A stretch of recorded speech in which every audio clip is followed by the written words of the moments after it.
Hoy voy a conversar con un colega, amigo y de una relación, podría yo decir, ancestral. Arrancamos carrera al mismo tiempo. Hemos caminado por el mismo camino, solo en modos paralelos. Él ha hecho unas cosas, yo he hecho otras. Estamos hablando hoy con Dago García, a quien le agradezco cantidades de estar con nosotros porque es la primera vez que invito a un colega a hablar de este oficio, y este hombre enseña mucho cuando habla. Ser o no ser, el podcast hoy con Dago García. A los escritores que trabajan en Caracol conmigo, les recomiendo estudiar menos y tratar de vivir más. Bernardo se puso rojo, casi de echar chispas, y lo miró y le dijo: tu ironía me cae por las pelotas. Es increíble y es verdad, pero realmente yo me volví productor de cine porque nadie quería hacer mis guiones. El cine colombiano es muy malo a la hora de promocionar y mercadear sus películas. Bueno, a ver, ¿qué es lo que hay que hacer? Mauro, muy fácil. Solo necesitamos que todos, A esos. mire, Yo ya me suscribí. suscríbanse, denle like, comenten y compartan, y así crecemos esta comunidad de pensamiento crítico. Y si quieren pautar, por ejemplo, en lo de la sección de la pregunta común y corriente. Ahí lo único que tienen que hacer es mandarnos un mail a seronoserpauta@gmail.com. Y bueno, y a partir de ese podcast vamos a hacer reconstrucciones, ¿no? Mucho, pónganle cuidado, vamos a ir a abrir sección de miembros, vamos a hacer una cantidad de cosas. Y antes de irnos, por favor, si quieren ser parte de la pregunta Kenke, mándenle un mensaje por Instagram a @kenkeoficial. Y suscríbanse. Corta, Wilbar, suscríbanse. Estuve antes de la semana pasada almorzando con un señor que se llama Camilo Nazar Moore. Camilo Nazar Moore es autor de un libro que se llama Universos de Azar y Vacío. Y cuando él me estuvo contando que ha hablado con usted sobre el libro y todo eso, y como el libro es acerca de una persona a la que se le abre el multiverso, entonces es un muchacho que va a escoger carrera y por un accidente metafísico echa los dados y termina estudiando 6 carreras al tiempo, en 6 dimensiones distintas, pero no se comunican entre ellas. Entonces el muchacho corre 6 vidas paralelas. El sueño que tenemos todos un poco, la novela está Uno de Bach, de Richard Bach, y se trata de eso más o menos. Y entonces se me ocurrió una idea que a mí me entusiasma. Vamos a ver si lo logro entusiasmar a usted también. Y es, usted y yo tenemos, en tanto a las carreras se refiere, un paralelismo. Más o menos tenemos la misma edad. Los dos fuimos estudiantes de comunicación social en universidades distintas, pero estudiábamos la misma vaina. Arrancamos carrera más o menos simultáneamente. Y a los dos nos ha ido bien. Ya fuimos en un momento ejecutivos. Exacto. Yo lo sigo siendo. Exactamente. Y a los dos nos ha ido bien. A usted le ha ido muy bien, a mí me ha ido muy bien. Caminos muy distintos, sobre la misma materia y sobre el mismo universo. Teníamos hijas de la misma edad. Sí. Y en un momento... Perdón, tienen. Tenemos. Sí, perdón, ¿no? Como porque... Tenemos hijas de la edad y en un momento el tema de encuentro fueron las hijas. Fueron las hijas. Porque yo tenía una hija bastante inquieta. Ahí sí tenía, ya no es inquieta. ¿Ya no es inquieta o ya no es La sigue teniendo. Y yo sabía que Mauricio tenía una hija de la misma edad de mi hija y le pedí consejo, mire usted. Sí. Y usted me dio un libro. Conociendo a tu hijo de 13 años. Porque Juana tenía 12 años, estaba llegando a los 13. Entonces tú tienes razón y omitió 2 detalles de esa vida paralela que teníamos. La vida como ejecutivos y la vida como padres, además padres a cargo de las hijas. Porque usted tenía a cargo a su hija y yo tenía a cargo a mi hija. Vivían con usted también, correcto. Bien, mire, entonces yo no estaba tan loco en lo que intuí cuando la estructura. Entonces pensé, lo voy a proponer a Dago que hagamos una conversación en paralelo, mirando qué fue lo que pasó. Y vamos contando, por supuesto, quiero más que se sepa de usted que de mí, pero quiero que veamos cómo fueron esas vidas paralelas porque sin duda son paralelas por definición. No se juntan casi nunca, pero además de eso sí hay puntos de vista frente a la industria, frente a los hechos, en los cuales usted ha caminado por unas teorías y yo he caminado por otras. Y aquí nos volvió a encontrar la vida porque fue la vida la que... O sea, nos íbamos a ver sí o sí, así no hubiera podcast. Ayer nos íbamos a ver, digo, en Cartagena, y nos íbamos a ver en lo de RTBC, en lo que yo no pude asistir. Y una cosa, realmente cuando empezó la relación nuestra, empezó como una relación antagónica. por lo mismo que usted hablaba de que íbamos por rutas diferentes y curiosamente nos unió la academia, porque quizás el espacio académico nos permitió como para hablar, discutir sobre las posturas que teníamos frente al oficio y de una otra forma entendernos, ¿no? Yo creo que toda esa vida en paralela de que usted menciona ha sido un muy bonito ejercicio de tolerancia y comprensión, ¿Y porque de claro, respeto? y de adquisición del respeto, porque pues cuando éramos muy jóvenes éramos muy beligerantes. Mauricio y yo también tenemos esa característica común, la beligerancia. Y el beligerante muchas veces no escucha, ¿no? El beligerante muchas veces está tan prendado y tan seguro de su discurso que escucha poco. Entonces, en unos primeros encuentros, y claro, eso terminó volviéndose una especie de show, ¿no? Que nos encontrábamos y nos hablábamos duro y nos confrontábamos duro, pero yo creo que durante mucho tiempo no nos escuchamos. Y ambos también, otro paralelismo que tampoco mencionó mi querido Mauricio, también tuvimos vida académica como maestros, como profesores. Mm, ujú. Y realmente en la vida académica, que ya como que el espacio es más reposado, el auditorio es diferente, en la vida académica empezamos a escucharnos. Y al escucharnos, o por lo menos a mí, al escucharlo, tuve una aproximación diferente, no solamente a Mauricio, sino al trabajo de Mauricio. Y de ahí a la admiración, porque Mauricio sabe que admiro su trabajo, hay un paso y la admiración al cariño, pues otro paso y hoy en día yo sí puedo decir que Lo en ama. principio me caía mal, me parecía beligerante sin darme cuenta que yo también era beligerante y con el tiempo el roce, como dicen, el roce hace el cariño, con el tiempo es un tipo que me cae muy bien y un tipo al que quiero. Oiga, Dago, qué grato oír eso. Y yo creo yo con hechos, quizás tan elocuentes como sus palabras, le he manifestado cuando a mí me llamaron los Duque para ser vicepresidente de Fox, yo le consulté, además de Yesenia, a dos personas más. A mi hermano Fernando, que está descansando en paz. Le dije, ¿usted sí cree que yo soy capaz de hacer eso? ¿Y a usted? Mm. Y a usted de la industria fue el único que le pregunté, oye, ¿usted cree que yo soy capaz de hacer eso? Eso ya le pone en perspectiva, en realidad, cuál es mi evaluación de su criterio y de su carrera. Y venga, volvámonos entonces al comienzo. O sea, usted estudió comunicación social en el externado, ¿no es cierto? Sí, ¿Y usted entró con la idea de que iba a ser guionista o cómo fue no, eso? no, no, no. Yo realmente era un loco por el deporte. Sigo siendo un loco por el deporte. Y cuando estaba en el colegio, mi sueño era ser locutor deportivo, locutor de fútbol. Y vengo de una familia de clase media, media, un poquito tirando para abajo. Y pues, en los ochentas, comienzo de los ochentas, y de atrás y de ahí para atrás, un poco una de las aspiraciones de las familias de clase media, media y media baja era tener un hijo profesional. Pero mi idea original era salir del colegio y estudiar locución deportiva en una academia que se llamaba la Academia Arco. Jimmy García. Jimmy ¿Y García. la señora cómo se llamaba? No me acuerdo, pero me acuerdo mucho Era de un amor. Jimmy. Ujú. Y ahí todo quien quería ser locutor pasaba por la Yo academia de también Jimmy. pasé por ahí. ¿Usted también estuvo en Arco? Sí, sí. No, yo creo que por Arco pasó toda la generación de gente que de una u otra forma pretendía estar al frente de las cámaras. En esa época era necesario tener licencia Había que para ser, ser sí, Había locutor. había que licencia, sí, tener había Porque carnet. había que decir, no sé, el número tal Ah, de la licencia, Asociación claro, de Colombiana de familia de Locutores. locutores. Entonces, cuando yo le manifesté a mi papá que quería ser locutor y estudiar locución, él como que sintió la frustración de no tener un hijo profesional y él mismo averiguó que había una carrera profesional que llamaba comunicación social y que más o menos estaba relacionada con el periodismo.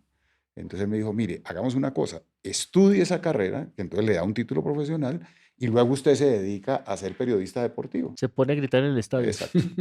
Y me convenció, entré al externado y en primer semestre eh, todo se fue para la mierda porque conocí dos profesores que automáticamente me cambiaron el chip, que fueron Gilberto Bello y Germán Rey, que Ah, oh, fueron oh. dos grandes profesores. Gilberto Bello nos daba cine Ujú. y él como que un poco nos demostró que el cine no solamente era entretenimiento, porque claro, hasta ese momento para mí el cine era el plan de los domingos, sino también nos enseñó que el cine podía ser una forma de expresión, de expresar lo que uno quería decir y podía ser incluso una forma de ejercicio profesional. Y de ahí en adelante, yo estudié en el externado en una buena, creo que los 80, Mauricio, fue una buena época para las facultades de comunicación social. Había como un espíritu diferente y asistimos a la explosión del audiovisual. Digamos que los 80 es la época de la explosión del audiovisual y tuve esa fortuna y ahí me cambió la vida y de ahí en adelante pues empecé como a encarretarme con el cine, con la televisión y formamos un grupo de producción con compañeros de la universidad, con Rodolfo Hoyos, con Juan Carlos Villamizar, Juan Carlos Vázquez, Álvaro Bayona, Enrique Carriazo, el Flaco Solórzano, eh, Isabel Cristina Méndez, un grupo de externadistas que queríamos hacer películas. Y en esa época, como teníamos tan poco conocimiento, el escritor era como en las banquitas el que se va para el arco, ¿no? El que no tenía mayor habilidad para otra cosa, pues hermano, entonces escriba. El dueño del balón que No, bueno, está bien. no, todo lo contrario, el desposeído del juego. Sí, porque siempre en las banquitas, quien tapa, el más malo. Entonces, quien no tenía habilidad. Ahí le puedo discutir, yo creo que el más malo que ponen es o sea, el más malo del equipo lo ponen a hacer sonido. No, de pronto hoy en día, pero en esa época, claro, era el oficio del escritor siempre ha sido un ejercicio de solitario. Sí. El escritor no estaba en eso tan chévere que era el grupo, los aparatos, la cámara, el sonido, los actores, la puesta en escena. Entonces, por sustracción de materia, yo terminé encargado de escribir las historias. No le ponía mucho cuidado escribir las historias. Y por esa época, un compañero mío de universidad, él iba unos semestres atrás, pero era mayor, que era Felipe Salamanca, tenía un amigo en la televisión, un actor que se llamaba Juan Fischer. Juan Fischer, claro, sí, sí. Acaba de volver y está montando un curso de actuación en Colombia. Sí. Y ha venido constantemente a montar obras de teatro. Y Juan Fischer era amigo de Felipe y Juan Fischer le dijo, ¿sabe que en Colombia casi no hay guionistas? Y es un trabajo que pueden pagar bien. Felipe me dijo, oiga, usted está haciendo esto con su grupo de amigos, tratemos de hacerlo profesionalmente. Y ahí empezamos como a intentarlo hasta que se nos dio la oportunidad de vincularnos a la televisión. Pero ese es como a grandes rasgos el recorrido. Vuelvo y digo, yo solamente voy a dejar ciertas referencias para encontrar el paralelismo. El cuento es usted, pero es muy parecido. Yo entro a estudiar comunicación social a la Tadeo pensando ser periodista. Periodista y mi sueño es ser corresponsal de guerra. Eso es lo que yo me soñaba, o sea, una cámara metida en el monte. No me lo imagino usted. Sí, no, yo sí. Menos. ¿Sí? Claro. Por lo menos no ahora. Y en la carrera también pasó que descubrí los estudios de la TEDO, porque usted tiene razón, fue cuando las universidades empezaron a traer estudios, entonces los estudios eran muy atractivos para nosotros, porque era switcher, era cámara, era un estudio, y lo único que una vez que apareció era Intravisión, que eso era pues como el Taj Mahal. Y además lo que llamábamos audiovisuales eran los sonovisos, que eran diapositivas con cassette sincronizado. Eso era el máximo nivel de lo audiovisual. Cuando era muy avanzado eran sincronizados los dos. Sí. A veces tocaba narrarlos. No, eso era Chan y... Era lindo eso, era muy en lindo. cassette. Sí. Era lindo. Y bueno, y ahí... Se nos acaba de notar la cédula a todos ahí. Pasó la vuelta y me pasó como usted, vi el estudio y todo esto, me enamoré y también fue una casualidad. Estoy resaltando lo de la casualidad, en el caso suyo y mío, porque la pregunta Kenke viene hacia eso. Bienvenidos al momento Kenke. Soy Einer Escada, músico de Kenke Music. Dago, te quiero preguntar, a una persona que sueña con escribir para cine y televisión, ¿tú qué le recomiendas que haga? Yo creo que a diferencia nuestra, donde la práctica del audiovisual era muy reducida porque no había cómo, y la teoría era mucha, hoy en día, con todas las nuevas tecnologías, los estudiantes tienen una enorme posibilidad, o la gente que quiere hacer cine es hacer y reflexionar, hacer y reflexionar. Hoy en día una película se puede hacer con un teléfono celular.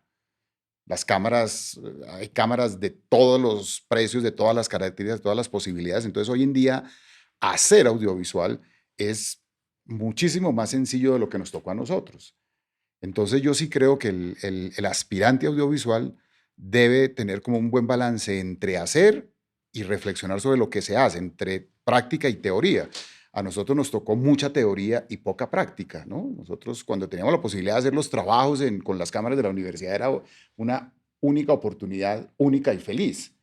Entonces yo sí creo que hoy en día, y lo están haciendo, y creo que nunca en Colombia ha habido tanta riqueza audiovisual como la hay hoy en día.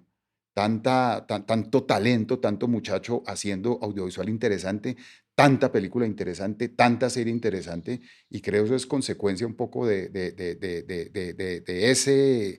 ese nuevo ambiente donde el audiovisual es mucho más posible de lo que fue para nosotros. Pero siempre pienso que esa relación entre hacer y reflexionar es fundamental y ¿Y hoy en día es posible. la grabación la hacían en cine o en televisión? Porque no había dónde revelar aquí. Yo alcancé a rodar en cine. ¿En cine? Pagamos película y todo y fuimos a Moviola y todo. ¿Aquí en Colombia? En mi universidad, sí. ¿Aquí en Colombia revelaban? Sí, sí, sí. Aquí había un laboratorio que llamaba el Laboratorio Bacatá, Ujú.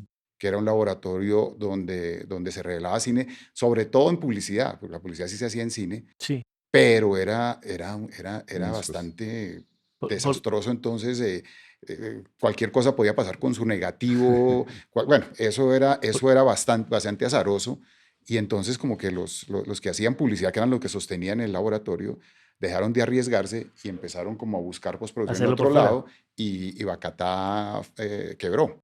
Sí, porque, bueno, yo me acerqué al audiovisual como a finales de los 90 y principios de los 2000. Y entonces los estudiantes, los que estudian cine, si hacían en cine, les tocaba pagar entre todos un tiquete de uno para que fuera a Argentina a revelar Argentina. Ah, no, nosotros no fue eso. Era 8 milímetros, me acuerdo, no era gran cosa. No era- Las primeras películas que 35. hice, las hice en 35 milímetros. ¿Usted hizo 35? Pero Pero yo- digo las profesionales. ¿verdad? Sí, las profesionales siempre. Sí. Pero las en la profesionales sí. época, en la época de estudiante, no, puro video. Porque un compañero nuestro, Gustavo Martínez, él viajó a los Estados Unidos y compró una cámara. Y yo no sé, yo no tengo la certeza, pero yo creo que nosotros, cuando nosotros hablo de ese grupo que teníamos, pero básicamente éramos el Flaco Solórzano, Juan Carlos Vázquez y yo creo que nosotros fuimos de los pioneros en la grabación de eventos familiares con cámara de video. Porque nuestra primera... ¿Como negocio? Como negocio. Nuestra primera cámara, o la primera cámara que compró Gustavo, la compró en el año 1981. Y eso fue la novedad. Y nosotros montamos un negocio de grabación de eventos que nos iba súper bien. Y recuerdo mucho la reacción de los fotógrafos, porque llegamos a invadir el terreno de los fotógrafos y eso era unos saboteos y una casi a los golpes, pero la gente estaba maravillada con la posibilidad de filmar el de matrimonio. filmar sus cosas. Mm. Y claro, hoy en día es muy común la grabación en video. De hecho, hoy en día los jóvenes están grabándose todo el tiempo, pero ese paso de la pose de la fotografía al actuar en video fue divertidísimo porque la gente no sabía qué hacer cuando la grabábamos, ¿sí? La gente estaba preparada para la pose, Y ¿sí? quedarnos quietos. Quietos, pero ya cuando sabían que los estábamos grabando era una cosa de locos. Y nosotros teníamos unas grabaciones, porque claro, se grababa con el sonido directo y recuerdo tanto una primera comunión. Claro, salió el muchacho y el muchacho todo rígido al frente de la cámara con su cirio y el papá está ahí detrás de nosotros y el papá le dice, pero muévase chino marica que esto no es una foto. En un matrimonio estábamos grabando y el señor, claro, estaba la familia sentada en un sofá y el señor dijo, no, pues parémonos y le damos vuelta al sofá para que se... ¿Y ustedes les editaban eso? ¿Se los entregaba editado? La gente no le gustaba que le editaran. Así como que... La gente quería tener todo es que era una cosa absolutamente nueva. La gente quería tener todo el material y les grabábamos 2 horas y el plan, o 3 horas, y el plan de ellos luego era ver las 3 horas. Sí ofrecíamos el servicio de edición, pero muy pocas veces nos decían porque claro, para ellos editar era perder algo de lo que se había filmado. Claro. O sea, al principio, a pesar de que podíamos editar, la mayoría de las personas nos pedían que no. Sí hubo un caso de un papá que le celebraba los 15 años a la hija y él sí hizo toda una película. Él sí nos pagó, no nos pagó solamente el día de la ceremonia, sino nos llevó a su casa y él se inventó la serenata, hizo toda la puesta en escena. Grabamos a la hija haciéndose la dormida y sonaban los mariachis y la hija se despertaba y él dirigía a la hija y luego al mariachi y lo editamos y era toda la cronología de los 15 años. Pero vivimos como unos 4 o 5 años muy bien de las grabaciones, no nos faltaba trabajo. Sábados y domingos teníamos la agenda full. Digamos, en la mañana bautizo, al mediodía primeras comuniones, en la tarde grados y en la noche matrimonios. Y me acuerdo mucho que cobrábamos 7,000 pesos por la grabación. Y nosotros nos fuimos, en la prosperidad, nos fuimos a vivir todos a una casa en la Candelaria, que la llamamos el 364, y para que se hagan una idea, el arriendo de la casa costaba 34,000 pesos. Okay. O sea que nosotros en un sábado cubríamos el arriendo y nos iba muy bien, muy bien. Luego se empezó a popularizar y, como todo, siempre el negocio se nos cayó. Oiga, mire, buscando ese paralelismo, mire qué curioso, voy a decir como las monas. Check, la tengo, yo también hice lo mismo. ¿Sí, Pero sí, ya, yo tenía, mi hermano me prestaba la cámara y yo iba. Pero mira la diferencia, y eso es interesante, cómo usted trae escrito en su ADN la idea de la empresa.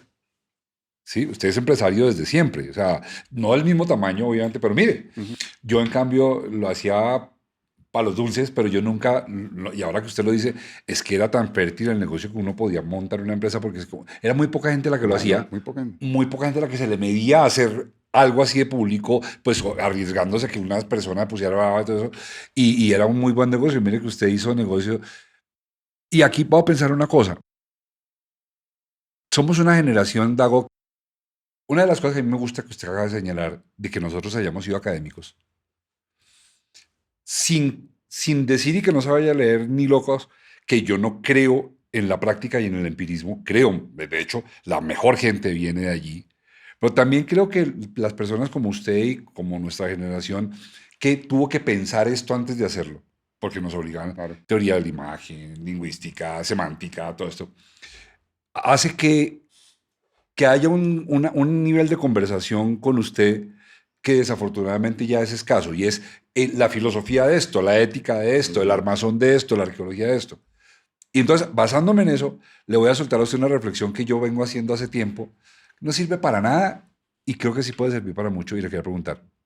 Usted ya cayó en cuenta que usted, Germán, el que está aquí, yo no sé si Wilbar, nuestro videógrafo, alcance a cubrir en eso, pero fíjese que es un segmento que va a estar cerrado. Somos la generación que vivió la transición de lo análogo a lo digital. O sea, nosotros sabemos mucho que cuando el último de nosotros se extinga, se va a ir una fuente de conocimiento vivencial que a la humanidad le va a hacer mucha falta. Porque el no conocer cómo es lo análogo me parece una debilidad estructural bravísima para la humanidad. ¿Usted ha pensado en eso? Pues no directamente así, ¿no? Pero y lo hablábamos incluso ayer en Cartagena, antier en Cartagena. Sí creo que la sociedad en general y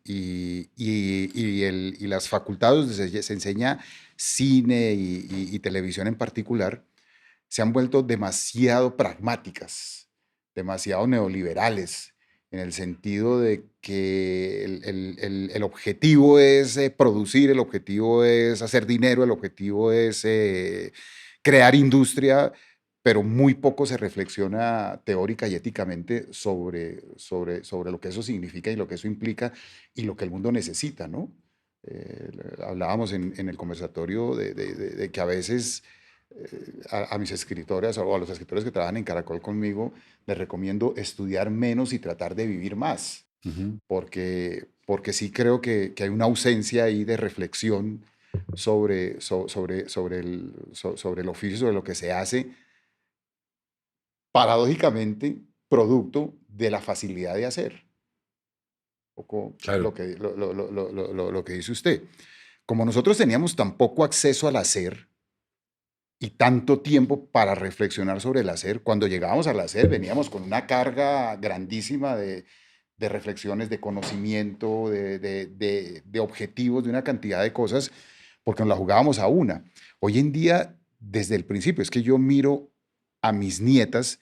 Yo tengo una nieta de 5 años, y mi nieta ya hace audiovisual con su teléfono, ¿cierto? Entonces, y hoy en día los muchachos todo el tiempo están haciendo audiovisual, todo el tiempo se están grabando. Hay tal facilidad de hacer, y siempre el hacer tiene un carácter seductor que a veces le roba espacio al pensar. Entonces yo creo que paradójicamente esas posibilidades del hacer le han nublado un poco el camino a la necesidad del pensar. Y estoy de acuerdo que lo análogo implicaba como un tiempo para detenerse, un tiempo para pensar, un tiempo para reflexionar, planificar y luego hacer. Eso con la tecnología digital se perdió. La tecnología digital es inmediata, es fugaz, es fácil, es inmediata. Entonces, estoy de acuerdo. Y la no planeación no tiene costos dolorosos. Quiero decir, si el plano me quedó mal, pues lo borro y lo repito. Eso no se podía cuando se tenía cine, o los formatos eran costosos. Uno tenía que pensar el plano. Cuando hacían cine es como, pues tengo este rollo que me dura tanto, entonces no puedo hacer 35 tomas, tengo que hacer Claro, 3. claro. Sí, o sea, si la vamos a hacer, la vamos a hacer bien. ¿No? Mauricio, pero incluso, no sé, pero creo que también nosotros somos la generación que pasó de la máquina de escribir al computador. Claro. Los primeros libretos que nosotros hacíamos eran máquina de escribir, y cáguela en un libreto en máquina de escribir. O saque la hoja, arrugue y bótela. Y vuelve, empieza si es que estaba al final de la hoja. O lleve el libreto al director y el director hágale correcciones a mano. Puta, toca volver a meter y volver a escribir. Hoy en día, digamos que el proceso de escritura también dejó de tener el tiempo para pensar antes de teclear, ¿no? O sea, casi lo que dice Mauricio es verdad, casi que la dificultad técnica obliga a la planificación y el pensamiento.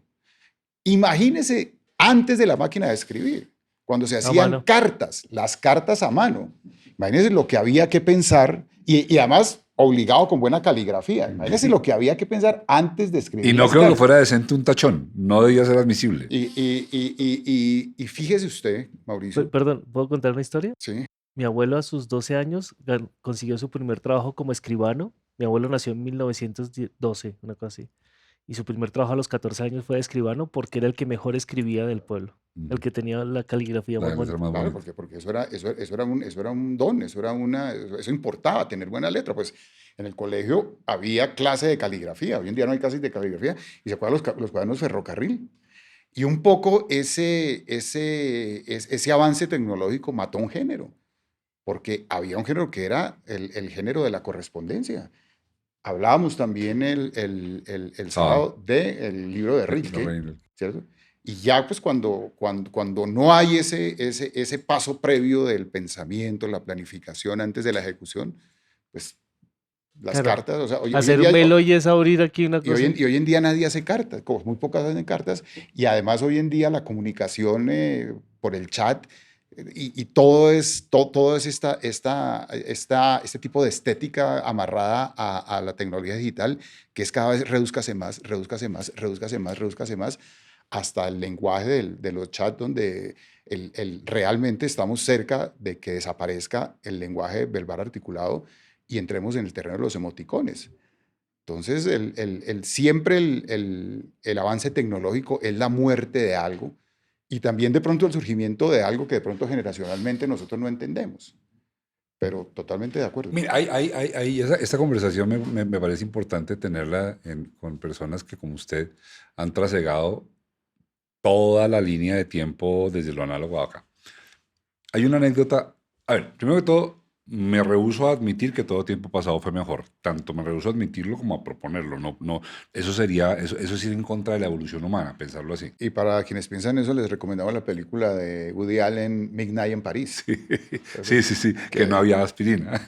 Y en esa película, para los que no lo vieron, el protagonista, que es un aspirante a pintor, vive quejándose de que todo tiempo pasado fue mejor, todo tiempo pasado mejor, y por un avatar de la vida tiene la posibilidad de viajar en el tiempo y llega a París a la época de los surrealistas y se encuentra a Picasso. ¿Y qué está diciendo Picasso?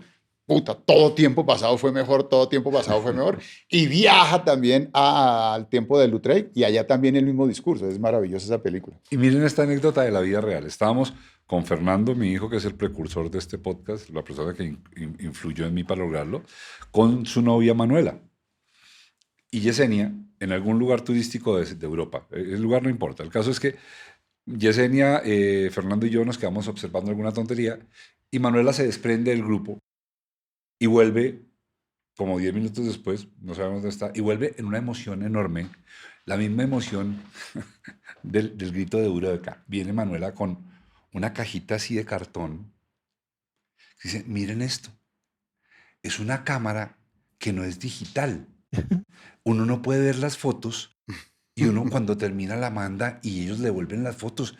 Miren, pero Manuel no me contaba como quien se acaba de inventar la vacuna contra el SIDA, man. Y Yesenia y yo éramos, no puede ser, esto no puede ser. Pero la emoción de ella, primero de encontrar un juguete tan raro, que no era digital, sino todo lo contrario, pero adicionalmente a eso, durante el viaje que duraba como 10 días, ella descubrió, sobre todo ella, que fue la que manejaba la cámara, que cada foto la valoraba porque sabía que se le iban a acabar. Entonces pensaba bien si valía la pena disparar esa foto. Y ahí yo señalo, pues si bien es cierto no puedo decir que todo tiempo pasado sea mejor, eso sí me parece valioso, es que había criterio para poner la cámara y no dele dispare y dispare que algo saldrá. Y si sale algo que no nos gusta, igual lo editamos en Photoshop. Exactamente. Y yo creo, Adagua, a ver, que cuando yo trabajé en esa parte ejecutiva de la que hablamos, yo detecté que esa falta de rigor le pone un costo adicional a las producciones porque un buen número de directores que no están seguros ruedan desde muchos puntos de vista la misma cosa para que en edición alguien decida. Eso llena los discos duros, es un sobrecosto altísimo de la cantidad de material que se va a perder realmente en el vacío del Big Bang, ¿o no? De acuerdo. Eso es una de los dolores de cabeza que tenemos en los canales de televisión y en las empresas productoras. Que, como decía Germán, en tiempos pasados, cuando hacíamos el 35 milímetros, el material era limitado. O sea, uno compraba para hacer, en el mejor de los casos, 3-1. O sea, eso quería decir que por cada plano se hacían 3 tomas y no más. Hoy en día esa limitación no existe porque estamos en el terreno de lo digital y lo digital es ilimitado. Y el problema o las decisiones en el set se trasladan a las decisiones en la sala de edición y con un costo de almacenamiento del material grandísimo y con un costo de tiempo de evaluación de ese material para escoger y editar monstruoso. Y habrá algunos directores que lo hacen por una edición estética, pero hay una gran mayoría que lo hacen por lo que usted dice, por una falta o de conocimiento o de rigor previo en el estudio de lo que se va a hacer al día siguiente, en caso de los directores. Usted fue director y usted era de los directores juiciosos, que cuando llegaba al set, de una u otra forma... Se hacía la tarea, como dice José Vicente Arizmendi, se hacía la tarea. O sea, se pensaba en la casa, se ejecutaba en el set. Ya digamos que el trabajo no se... Y acuérdese que uno también, en esa época, uno señalaba las escenas que uno escogía para edición. Hoy en día ni siquiera señalan las escenas para edición. Hoy en día mandan todo el material y el editor tiene que mirárselo todo y escoger él lo que va. A veces si continuidad es suficientemente juicioso, anota. Esta es la Sí. toma que el director dijo que está buena. Sí, pero no es, no es una práctica también que poco a poco va desapareciendo. Y lo que yo observé, como digo en ese momento, es que el asunto me parecía dramático y además angustioso. No pude hacer nada para que eso cambiara, te reconozco. Y llegaba llegaba una gran cantidad de material digitalizado con, por decir, de una escena cualquiera, fácilmente 12 tomas. De una sola escena, un libreto de una hora trae promedio 50. Entonces, de una escena, una sola, 12 tomas. Pero el editor no está ahí. Hay una persona que es el que baja el material y Dating. él terminaba escogiendo la escena que iba a ir a edición. Entonces, todo el trabajo de cuidado de la creación que venía desde el guión, ahí quedaba resumido a nada y se iba al azar contando con que este personaje va y tenía criterio o ahí no. Pero si no tenía criterio, eso se iba por un sifón y nadie nunca supo qué más pasó. Digamos, eso me hace pensar que sí hay un tiempo pasado mejor. Vuelvo con la cronología. Entonces, usted en la universidad, quiero llegar a un punto que yo sé que en este fervor por escribir audiovisual, sobre todo estamos en la casa de Smart Films y aquí somos muy sensibles a eso, al miedo que da lanzarse a escribir un guión, porque da mucho miedo a todos, ¿no? Es más, a mí hoy en día me sigue dando miedo, estoy seguro que usted también. Eso no es, no, eso uno se empieza esta página en blanco y se empieza al temor, a la ignorancia, así seré capaz. Ese primer encuentro suyo con me toca escribir un guión que se va a realizar y donde se invirtió plata, esa responsabilidad, ¿la recuerda cuándo fue? Pues la primera vez que escribí profesionalmente fue para Punch, porque claro, hasta ese punto nosotros hacíamos nuestras propias películas, porque paralelo al negocio de la grabación de eventos, nosotros empezamos a hacer nuestras propias películas. Pues tenían entre semana para hacer cosas. Solo Exacto, trabajaban el fin de semana. exactamente, y hacíamos muchas cosas, pero pues esas cosas no tenían ningún tipo de sistema de distribución pues, ningún tipo de actividad económica alrededor de ellas. Entonces no había la carga esa, y si nos gustaba a nosotros era suficiente y ahí la rotábamos en algunos espacios de universidades o grupos de teatro. Eh, Vivíamos en esa casa de la Candelaria y allá llegó Julio César Luna buscando locaciones para una comedia que estaba haciendo. Nosotros no estábamos, el único que estaba en la casa era el Flaco Solórzano y le entregó a Julio un cassette con algunos de los trabajos que habíamos hecho. Y él, como a los 2 semanas, nos llamó y nos dijo, oiga, lo que vi está chévere, me gustaría hablar con quien lo escribieron. Fuimos y él estaba haciendo una comedia que se llamaba Doble Seis, que escribía Carlos José Reyes. Imagínense, Carlos José Reyes escribió una comedia, pues bueno. Entonces, Perdón, ¿quién era Carlos José? ¿Un historiador? Sí, no, el literato. él no, él es un historiador hoy en día, pero él fue un teatrero. De hecho, tuvo un grupo de teatro que se llamaba El Alacrán, y él fue de la camada de Santiago García, de Fausto Cabrera, de Enrique Buenaventura, Carlos José Reyes. Pero él se volvió un tipo muy importante en la Academia Colombiana de Historia. Era el que escribía Reviamos Nuestra Un gran Historia. académico, un gran académico. Sí. Y entonces Carlos José se había retirado de la comedia. Julio César Luna estaba buscando escritores y nos pidió hacer una prueba. Hicimos las pruebas y quedamos escogidos. Y entonces, claro,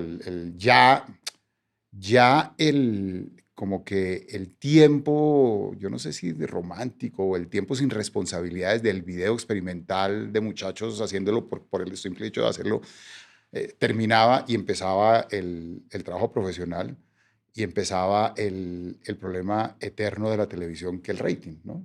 Que lo que hiciéramos tuviera rating. Y además nos bautizaron muy mal porque esa comedia le fue muy mal, pero muy mal. Pero ¿Cómo se llamaba? Doble Seis. Ah, Pero Era una familia de 6 personas o de 12. de 12. Miren el elenco nomás. Eso hoy en día no lo resiste ni la Paramount, ¿no? Eran 11, llegaba un muchacho de vida y se completaban los 12. Bueno, eso fue... pero era como, había comedias así grandes, gringas. Sí, claro, era como mirando hacia la comedia gringa. Sí. Nos fue muy mal, pero no había mucha gente que escribiera en esa época, realmente no había mucha gente que escribiera. Y además éramos como simpáticos, entonces ahí no, ese era un canal de los Peñalosa. Y entonces nos dieron otra oportunidad para hacer otra comedia, porque ellos tenían el espacio de comedia. Hicimos otra comedia que llamaba Si nos dejan, peor, o sea, más mala. O sea, iban en bajada. Íbamos en caída libre. También nos fue muy mal, no sabían qué hacer con nosotros. Nos dieron una tercera oportunidad y también nos fue muy mal. ¿Y cuál fue la tercera? Se llamaba Ojos de Gato. Ah. Bueno, 3 comedias, todas peor que todas. Pues que hacer humor no es fácil. No, y además es que digamos que el humor latinoamericano es muy diferente al humor norteamericano y nosotros estábamos tratando de hacer sitcom y no habíamos descubierto, cosa que descubriríamos después, que el humor latinoamericano se basa en el personaje y no en la situación. Pero bueno. Y Enrique Peñalosa, en esa época todavía no había sido alcalde, ¿sí? Y él era, la empresa era de la familia Peñalosa, y un día Enrique Peñalosa, que tenía un programa ahí en Punch que se llamaba Testimonio, pero también estaba muy metido en el rollo de la administración del negocio familiar, nos llamó a oficina y nos dijo, pero así, literal, mire, he estado pensando mucho, ustedes son tan malos, pero tan malos haciendo comedia, que a lo mejor son buenos haciendo melodrama. Entonces nos dijo, y a nosotros no se nos había pasado nunca por la cabeza hacer telenovelas, ¿sí? Veníamos de la universidad, la telenovela en la universidad era un género maldito, y entonces nos dijo, nos vamos a sentar los tres, Enrique Peñalosa, Felipe Salamanca y yo, a diseñar una telenovela y la escriben ustedes, porque además me dijo, yo me he presentado 2 veces a la alcaldía y he perdido. Yo estoy preparado para ser alcalde y a mí lo que me falta es popularidad, ¿sí? Entonces ya estoy en un punto tan desesperado que entonces escribimos una telenovela, diseñamos una telenovela, ustedes la escriben y yo la protagonizo. Ah, sí. No. Y nos fuimos a Sasaima, los tres, a diseñar la primera telenovela que se llamó Te voy a enseñar a querer. La hicimos, él finalmente pues no la protagonizó. Pero a esa le fue bien, ¿no? Y ahí... Por fortuna para la novela. Sí, fortuna para la novela. Y ahí hicimos la primera telenovela y ahí nos empezó a ir bien haciendo telenovelas y entonces de ahí empezamos a escribir melodrama puro y duro, pura telenovela. Y ahí entra en escena el señor Mauricio Navas, porque había como una línea muy deliberadamente melodramática, pero habían otras empresas que era una de las virtudes que tenía el sistema mixto, que habían muchas empresas productoras con un volumen pequeño de producción, pero cada una de las empresas con un carácter diferente, con unos objetivos diferentes, con unas visiones diferentes de lo que debe ser la televisión.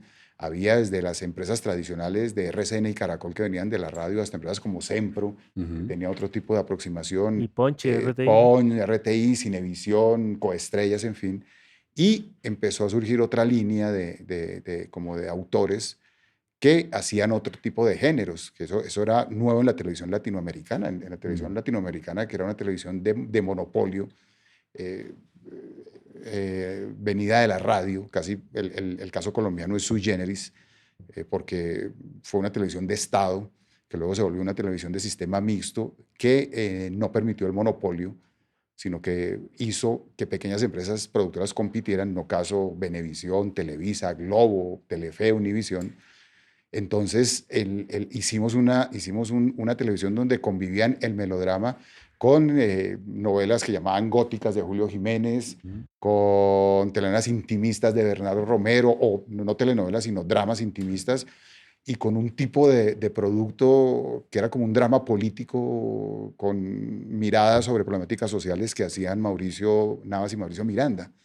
Entonces fue un momento muy especial de la televisión y que de una u otra forma definió el ADN de la televisión colombiana y que incluso resistió la privatización. O sea, estaba tan arraigado esa diversidad de puntos de vista que mucho de eso se trasladó luego a la televisión privada, pero ahí como que cada uno encontró su acomodo y nosotros encontramos el acomodo en el melodrama, como los Mauricios que llamaban en esa época encontraron su acomodo en un tipo de producto que era sui generis y que por lo menos en las televisiones latinoamericanas yo no conocí.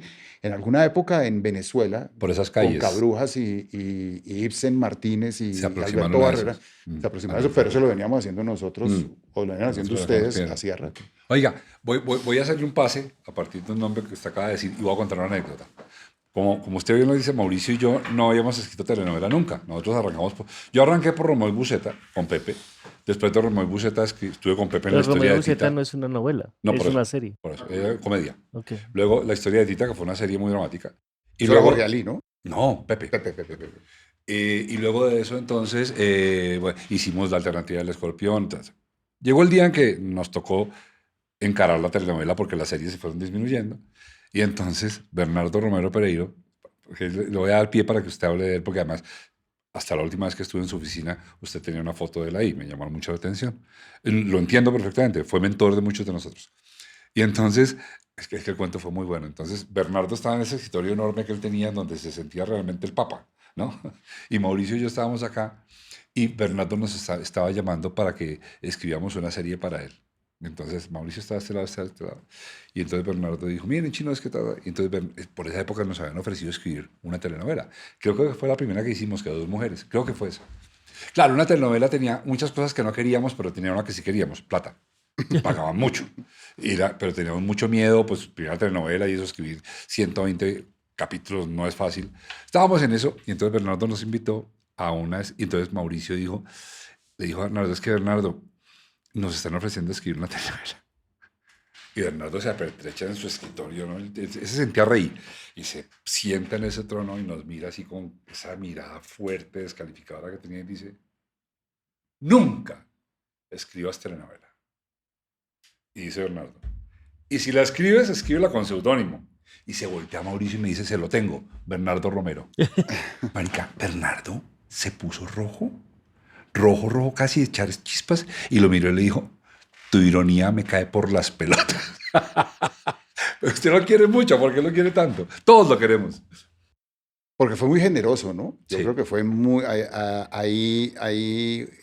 Hay personas que son generosas con el conocimiento y esas personas realmente yo creo que le hacen mucho bien a los oficios y a las industrias. Y creo que no ha habido en la historia de nuestra televisión alguien tan generoso con el conocimiento. Bernardo, pues, imagínense, Bernardo es fundador de la televisión colombiana. El primer programa que se hizo en la televisión colombiana, que llamaba El Niño del Pantano, fue protagonizado por Bernardo cuando tenía 7 años, escrito y dirigido por su papá, protagonizado por su papá, pero él ahí, y fue el primero que escribió un dramatizado, fue el primero que escribió una telenovela, fue el primero que hizo una adaptación. Bernardo está lleno de primeras cosas y él hace parte del, y además fue un tipo que exploró todos los géneros y los formatos posibles. Bernardo hizo comedias, hizo telenovelas, hizo drama político, hizo drama intimista, fue ejecutivo, en fin, Bernardo lo hizo y todo lo hizo bien y siempre fue generoso con su conocimiento. Yo no tuve la fortuna de ser su pupilo, pero usted de alguna forma fue pupilo de Bernardo. Mónica Agudelo fue pupila de Bernardo. Fernando Gaitán fue pupila de Bernardo. Todos le aprendieron mucho. Y lo conocí cuando nos fuimos a trabajar a México, a TV Azteca, y yo sabía que él estaba allá. Yo nunca había hablado con él. Y pues estábamos ahí empezando como una carrera en México. Y dije, pues voy a llamar a Bernardo a ver qué me dice. Lo llamé, me conseguí el teléfono, lo llamé. Me dijo, claro, claro, venga aquí a mi casa. Fui a su casa y entonces le dije, es que me pasa esto. Y también fue tan generoso en la información que me dio sobre cómo había que trabajar con los mexicanos, me acuerdo que me dijo, le voy a hacer una recomendación, no negocie con hambre, ¿sí? No negocie pensando que usted necesita el trabajo, negocie pensando que ellos lo necesitan a usted. Y luego también me llamaba, ¿cómo le acabo de ir? ¿Qué hizo esto? O sea, muy generoso y creo que eso es muy escaso.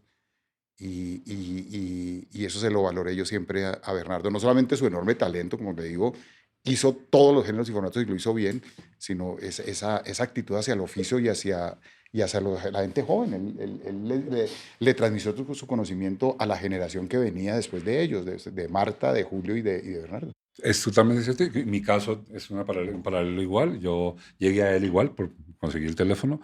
Yo iba con mi tesis de grado a la universidad y dije, yo solamente quiero saber si esto de verdad es un guión de televisión, porque le dije, no he visto nunca uno de verdad y estoy intuyéndolo.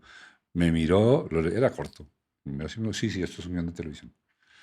Le dije, ok. Le dije, ¿qué recomendación me da, ya que lo vio, para la grabación? Porque es lo primero que voy a dirigir en mi vida, hoy, mi tesis de grado. Y me dijo una cosa fantástica. Me dijo, haz una cosa. Donde pongas la cámara, además era muy mal hablado, ¿no? No importa que es un rosario de putazos, de ahí no la muevas. Y tenía toda la razón, porque una de las cosas con las que los testeaban, yo no sé ahora cómo pasé, lo testeaban a uno cuando uno entraba a un set como director era el equipo técnico.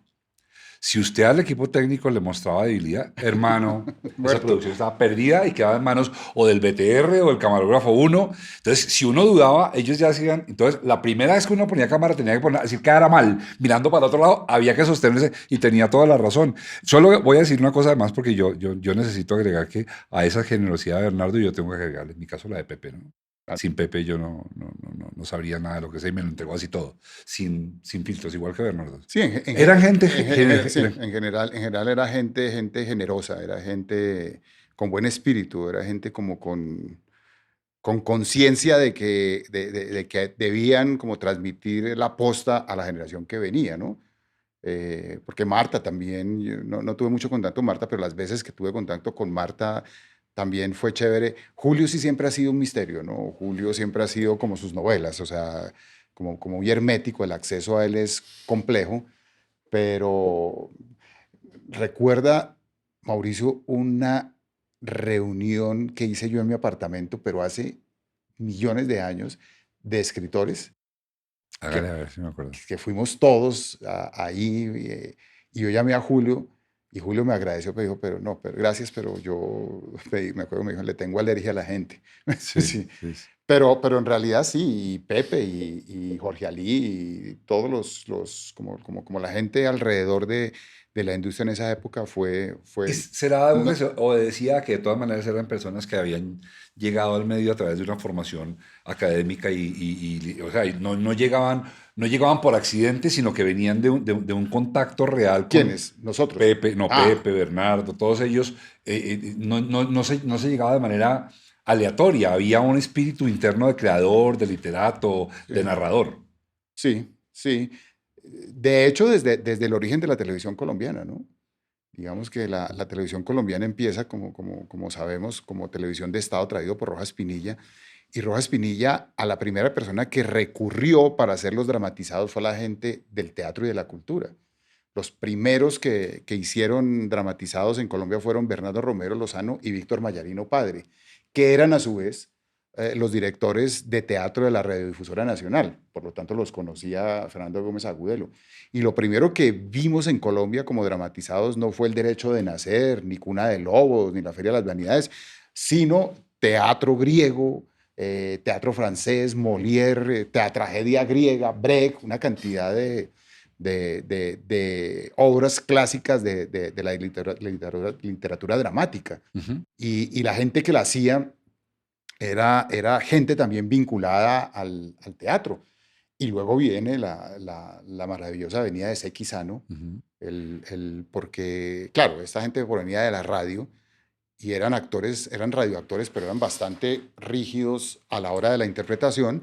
Y Rojas Pinilla se dio cuenta y le dijo a Bernardo Gómez Agudelo, a esta gente hay que enseñarle a actuar al frente de las cámaras, tráigase pura decisión de dictador, ¿no? Tráigase el mejor director de Traerse teatro al dictador. del mundo.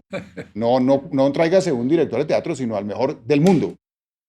Y Fernando Gómez Agudelo se enteró de que había un director japonés en México que se llamaba Sekizano, que había sido alumno de Stanislavski y de Meyerhold. Lo contactó y lo trajo. Y Sekizano estuvo 3 meses en Colombia como maestro de la escuela de actores de la televisora. Y a los 3 meses, Rojas Pinilla, los servicios secretos de la presidencia descubrieron que Sekizano era comunista y que lo habían expulsado de Japón por comunista. Lo habían echado de la Unión Soviética por más comunista que Stalin. Lo han echado de Francia por comunista y había terminado en Perú, en México, refugiado en México. El régimen se trajo un comunista. ¿De qué? Sekizano estuvo 3 meses y Sekizano no solamente formó a la gente de la televisión, sino que formó, imagínense, a Santiago García, a Fausto Cabrera, a Carlos José Reyes, a Pepe Sánchez. Y todos ellos, el teatro colombiano, lo que llamamos el nuevo teatro colombiano, le debe todo a Sekizano. Hay un teatro que se llama Sekizano abajito del externado. La sala de la Corporación Colombiana de Teatro se llama Sekizano. Es abajito del externado. Al lado de la Candelaria, el Teatro de la Candelaria. Sí, señor. Hay un libro que le recomiendo mucho a todo el mundo que se llama ¿Qué pasó con Sekizano?, escrito por Sandro Romero Rey. Que Sandro Romero es sobrino de Bernardo Romero. Ah, no sabía ¿sí? eso. Y siempre existió el rumor de que a Seki Sano lo habían sapeado De con que era los que comunista. era comunista Bernardo Romero Lozano y Víctor Mayarino, celosos porque ellos Sí, eran ese chisme lo he oído. sí tomó carrera porque cuando llegó Sekizano, todos los actores quedaron maravillados, pues traía las ideas de Stanislavski, de Brecht, todas esas ideas que nunca se habían oído acá. Y parece ser que todos le hicieron el feo, o ese es el rumor, a Bernardo Romero y a Víctor Mayarino. Y el rumor era que Víctor Papás, Mayarino y ambos a papás. papás lo echaron al tarro, como se dice, por celos. Y, y Sandro hace un libro diciendo, eso es pura carreta y este libro es para desmentir ese rumor y hacer una reparación histórica a la Oh, qué memoria bonito, de... qué bien eso. Y hace un trabajo de investigación sobre Seki Sano, que es una historia de la televisión y del teatro colombiano, siguiendo la ruta de Seki Sano con una, con una intensidad, con una habilidad narrativa. Es un libro delicioso de leer y es la historia de cómo Sandro está tratando de ¿Cómo es que se llama recuperar el libro? Que en qué la caja pasó de con, comentarios metemos esas cosas. qué pasó con Seki Sano, Ok, de Sandro Romero Rey. sí. Y es un libro que es para todos los que estamos como en este negocio, yo creo que es de obligatoria lectura. Es muy buen libro. Dago, como estamos en la casa de Smart Films, este podcast es, nuestra casa productora es Valencia Producciones, que es la misma casa de Smart Films. Usted acaba de pasar por un territorio que yo digo, no me lo perdonarían la comunidad Smart Films si yo no la pregunto.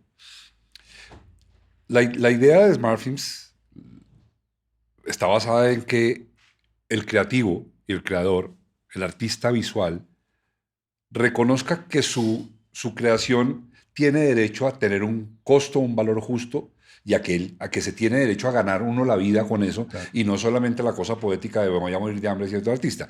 Sobre eso, en eso coincidió muchísimo eso que llamaron la economía naranja, que no es más que la economía del entretenimiento, pero le pusieron ese nombre. Ayudó mucho la economía naranja, debo decirlo, a pesar de que soy opositor férreo de esa política uribista, pero debo decir que la economía naranja a empresas como estas nos dio unos oxígenos que nos permitió crecer. Y también ha habido una oposición, la conocemos, una oposición además de eso muy fuerte en el medio, a aquellos que dicen que eso es volverse mercaderes, que eso es volverse mercachifles, que eso es venderle el alma a las marcas. Y usted es de los pocos de nosotros, yo no sé si será el único de nosotros, éramos usted, Mauricio, estaba Felipe Salamanca, estaba, bueno, era un reguero de Juan Manuel Cáceres, todos, pero el único que realmente se pudo volver empresario real es usted. Ese brinco a empresario, que además como empresario le va muy bien, indudablemente, ¿cómo lo hizo? ¿En qué momento usted dijo, voy a tomar el riesgo de que la plata no sea de otro, sino sea mía? Es increíble y es verdad, pero realmente yo me volví productor de cine porque nadie quería hacer mis guiones. Alrededor del cine, siempre, del cine latinoamericano en general, siempre ha habido cierta resistencia hacia el cine de entretenimiento, ¿sí? Digamos que en nuestro país hay un gran desequilibrio, ya no tanto, pero durante mucho tiempo, entre el cine de arte y ensayo, o cine de autor, o cine experimental, como se quiera decir, y el cine de entretenimiento puro y duro. Y normalmente las políticas del Estado, las políticas de cinematografía, con razón o sin razón, han promovido y apoyado el cine de arte y ensayo. Y yo creo que hay algo de lógica y no el arte de entretenimiento, porque finalmente se parte de la base de que el cine de entretenimiento tiene que ser un cine autosostenible, es una actividad económica. Y como actividad económica tiene que ser autosostenible, mientras que el cine de arte y ensayo como actividad cultural necesita de un tipo de respaldo del Estado, de las políticas del Estado para poder vivir. Entonces, cuando yo tuve mis primeros guiones, mi primer guión de cine, yo busqué no voy a decir a quiénes, pero busqué a tres de los directores que en ese momento eran los Top. directores top del cine colombiano. y por supuesto no tuve ningún tipo de recepción a este cine, que quizás el único antecedente que existía era Gustavo Nieto, Roa, y Gustavo Nieto Roa pues había sido siempre despreciado por la inteligencia. Entonces llegó un momento en que yo dije, o me olvido de mi aspiración de ser guionista de cine, o yo mismo hago mis películas. Y yo mismo busqué la manera de hacer las películas, de financiar las películas, y ahí empecé porque me empezó a ir bien con las películas, y ahí empecé a tener una producción continua y de ahí no paré ya, pero fue casi que un accidente producto de no encontrar quién se interesara por el cine que yo quería hacer. Yo tengo tantas preguntas por este lado. Hágale, hágale. Porque si alguien, es paradójico, ¿no? Porque si alguien lo hubiera hecho, ¿sí? El mismo Gustavo, yo no sé si será verdad porque el viejo es una maravilla. Él me dice que él nunca hizo plata con el cine porque él nunca fue el inversionista de sus películas. Era director y guionista, Ok. pero nunca fue su película Ajá. de su dinero. Pero Ni siquiera esa que hizo en Nueva York y todo eso. él dice que no, pero el alrededor de él es un mito, él es un mito. Yo lo quiero mucho y soy muy amigo de él. Pero casi que fui productor de cine a la fuerza. No fue una voluntad que tuviera yo de voy a hacer esto, sino, pucha, si no me las hacen, las hago yo y puta, me empezó a ir bien. Además que en nuestro cine, yo realmente lo que hice fue trasladar la lógica de la televisión al cine. Yo básicamente soy un hombre de televisión. Mi expertise, mi amor profundo, mi cercanía es con la televisión. Yo podría decir que yo soy un tipo de televisión que hace películas. Y normalmente en el cine, el proceso va de tener una idea, escribir un guión, sobre ese guión hacer un presupuesto y salir a buscar el dinero para hacer la película. En la televisión, usted lo sabe, querido Mauricio, antes de cualquier cosa hay Está un la plata. presupuesto. Es la plata. Sí. Hay un Hay presupuesto tanta plata para hacer una para, novela. para una novela porque eso se sabe por el potencial de venta que tienen los diferentes espacios. O sea, porque uno ve en las mañanas esos contenedores son 3 pobres presentadores luchando por llenar 3 horas. Pues porque a esa hora no hay plata sino para eso porque no hay anunciantes y porque a medida que se va avanzando aparece la otra porque aparecen los anunciantes. Entonces en la televisión siempre usted tiene primero el presupuesto y luego sabe qué puede hacer y el modelo de producción es muy estricto. Eso yo lo trasladé al cine. Entonces yo decía, ¿cuánto tengo? ¿Qué puedo hacer con lo que tengo? Y por eso nunca me quebré, porque yo sabía. Y además el guionista tiene la ventaja de que el guión no solamente es una forma de contar una historia, sino es un modelo de ejecución presupuestal, ¿cierto? ¿Cuánto vale algo? Lo determina lo que hay en el guión. ¿Y quién pone las cosas en el guión? El guionista. Entonces yo más o menos, como era guionista de televisión, pues sabía qué guiones escribir para la plata que tenía, claro, y no quebrarme. Y yo siempre hacía la cuenta. Además tenía un amigo que en esa época yo era disc-jockey de Quiebra Canto y tenía un amigo que era cliente de Quiebra Canto que trabajaba en Cine Colombia. Y él me decía, mire, las películas colombianas y esa película como del tipo de película que usted quiere hacer, más o menos hacen este número de espectadores y por cada espectador usted recibe esta plata. Entonces yo hacía cuentas. Si hago esta película y Col me dice tal, quiere decir que esa película va a ser tanta plata, por lo tanto yo debería hacer la película con el 60% de esa plata para ganarme un 40%. Y así procedía. Y como yo escribía, pues yo hacía aplicando la lógica de la televisión. Oiga, pero déjeme subrayar una cosa importante antes de que se me pase, y es que usted tiene una característica que no suele ser característica de los que trabajamos en este medio. Yo no la tengo. La mayoría de mis colegas, Mauricio Miranda, que en paz descanse, no la tenía. Eso no es directamente proporcional al talento. Más bien, yo creo que es una cosa aleatoria. Usted es un trabajador tan disciplinado como un labriego. y lo voy a contar, no se va si usted lo cuenta la gente no se lo crea, pero yo sí lo sé que usted se levanta, hoy me dijo que a las 3, pero yo sabía que se levantaba a las 4, y de 4 a 10 de la mañana trabajaba sin parar, y ahí salía, digamos, si tenía una telenovela, ahí salía de la angustia que tenemos todos todo el día, porque la tenemos todo el día, usted la resolvía entre 3 de la mañana y 10 de la mañana. Ahí me cuenta, dormía, tenía un sofá en Caracol, dormía y en la tarde se dedicaba a la actividad ejecutiva. Eso a usted le tiene que sonar simpático como preguntarle uno a Messi, oiga Messi, pero usted cómo hace el fútbol. Porque Yo juego, marica, yo yo entreno juego. y ya. Nada, pues, o sea, eso es una característica singular que ojalá tuviéramos todos. No, pero mire, Mauricio, hay varias cosas. Primero, pues yo me levanto a las 3 de la mañana, pues porque toda la vida he sido insomne, ¿cierto? Yo duermo muy mal, yo duermo yo sé el momento en que me volví insomne. Y fue a los 7 años, después de una película que se llamaba Santo contra las momias de Guanajuato, donde a Santo, no, es verdad, a Santo lo enterraban vivo. Yo vi esa película cuando tenía 7 años y yo no quería dormirme porque me daba miedo que dormido, porque Santo se dormía y lo enterraban vivo y yo me quedé y desde ahí perdí el sueño. Llegó un momento en la vida en que yo dije, voy a dejar de dar vueltas en la cama y me levanto a trabajar, pero yo soy muy teatrero, ¿sí? Yo soy muy teatrero y uno de los sacerdotes del teatro es Stanislavski, que fue quizás, bueno, Diderot lo había hecho, pero Stanislavski fue de los primeros que estudió muy bien el proceso del actor.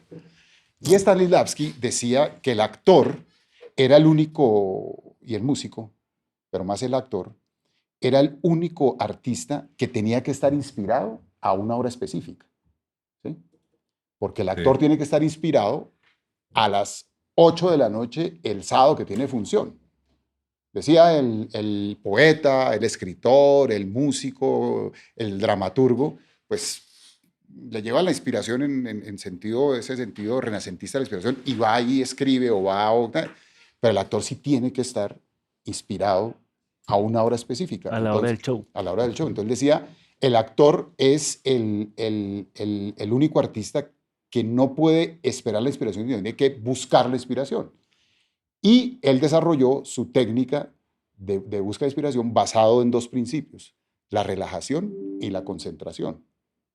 Decía, el estado creador, él no llamaba inspiración, el estado creador, al estado creador se accede mediante la relajación y la concentración y otras técnicas, pero básicamente esas 2. Por eso usted ve que los actores antes de la función llegan antes y se la pasan una hora en el escenario y haciendo ejercicios porque están relajándose y concentrándose. Y yo, como soy tan teatrero, le apliqué esa fórmula y yo, imagínense, a las 3 de la mañana, concentración absoluta porque a las 3 de la mañana no hay mundo. Nadie lo va a joder. No hay mundo, no existe el mundo. Y además vengo de la noche, de lo poco que he podido dormir, pues estoy relajado. Yo no puedo escribir después de las 10 de la mañana, tengo una carga.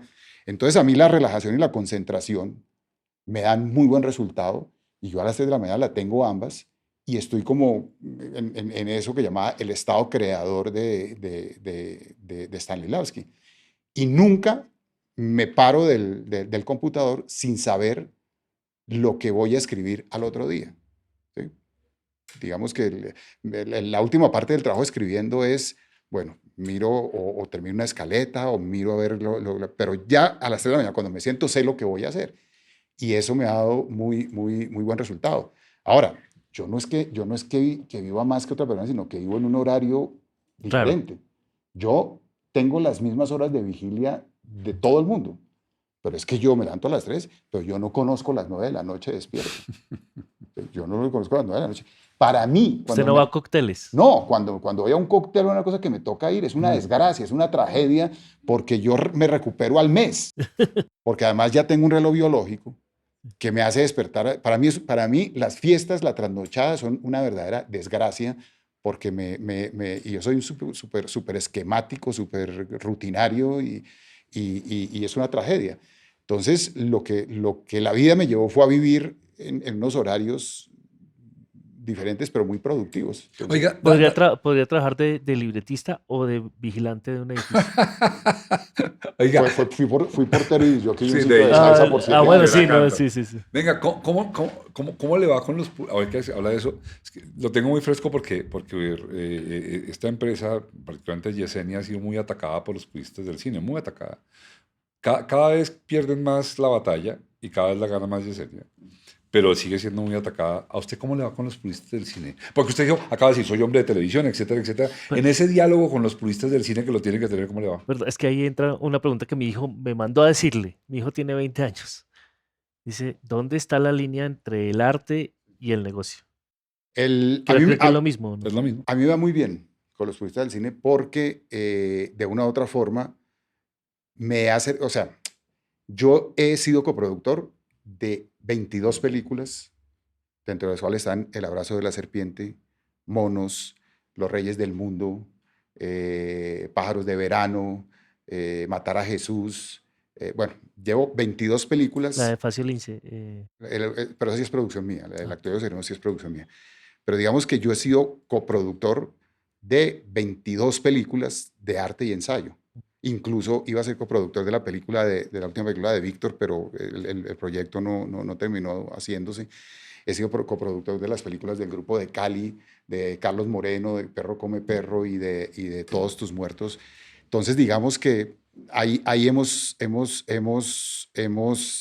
encontrado un espacio de encuentro que parte de una filosofía de trabajo, de una filosofía con respecto al cine que tengo yo y que puede, de una u otra manera, acercarse a la respuesta a lo que me pregunta. La dicotomía entre el cine de arte de arte y ensayo y el cine de entretenimiento, esa relación excluyente y caníbal, realmente ha sido un invento de críticos intelectuales, pero en la realidad nunca ha sido real. Porque, y soy un convencido, que hay cierto cine que hay que hacer de espaldas al público. Hay cierto cine que hay que hacer respetando exclusivamente la relación entre el director y su obra, ¿cierto? Como en los procesos artísticos. En los procesos artísticos, la audiencia, el público, estorba. Los procesos artísticos es una relación exclusiva entre el autor y su obra, y en el cine también. Pero solamente en ese tipo de relación los lenguajes evolucionan. Los contextos éticos y estéticos del cine solamente se amplían en ese tipo de cine. Porque el cine de arte porque el cine de entretenimiento no tiene vocación experimental, tiene vocación de actividad económica. El cine de entretenimiento poco arriesga. Este cine de aquí arriesga mucho y descubre cosas. E históricamente, todos los descubrimientos que ha hecho este cine los ha capitalizado este cine. Un caso, el John Cott. El John Cott es un descubrimiento de la nueva ola francesa de Godard en la película Sin Aliento. Y hoy en día no hay ninguna película de acción que no use el John Cott. La cámara al hombro es un descubrimiento de los documentalistas y del cine verité ruso, y hoy en día la cámara al hombro es común. Lo usó usted mucho en la alternativa del escorpión. Heredado de Pepe, aprendí de Pepe. Exacto, y Pepe venía un poco influido por el neorrealismo. El neorrealismo hizo una cantidad de descubrimientos, empezando por los actores naturales, que luego el cine, bueno, en fin, este cine es el único cine, como no está pendiente del público y no tiene vocación económica, sino simplemente artística, es un cine que descubre.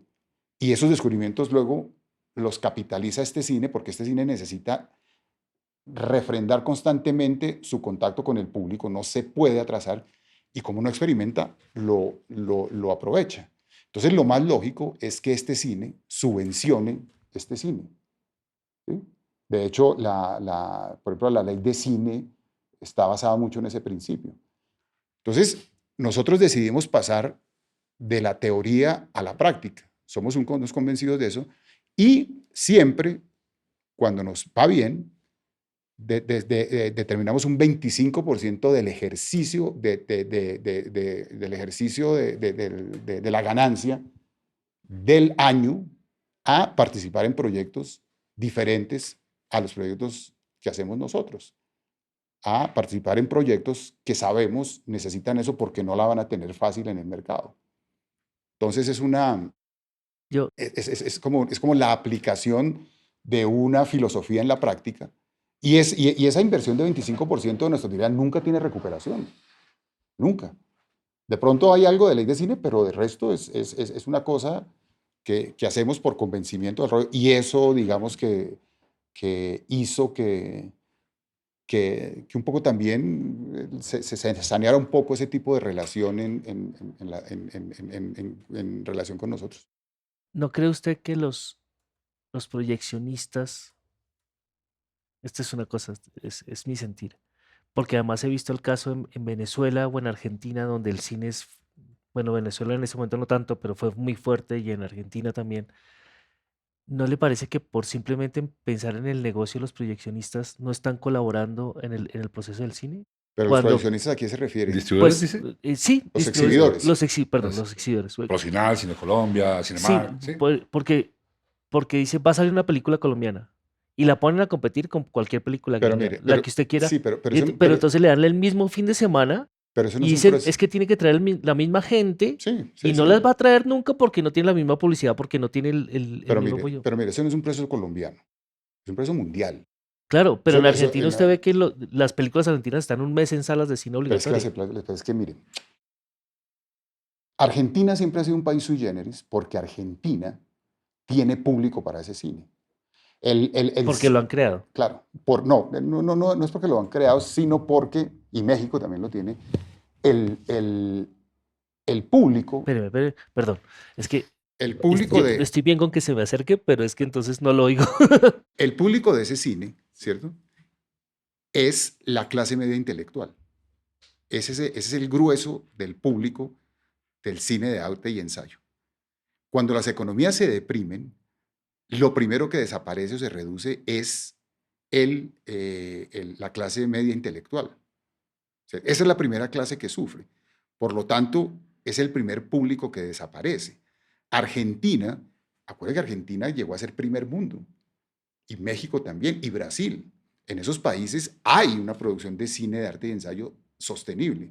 De hecho, ya en Argentina no, y también está subvencionada.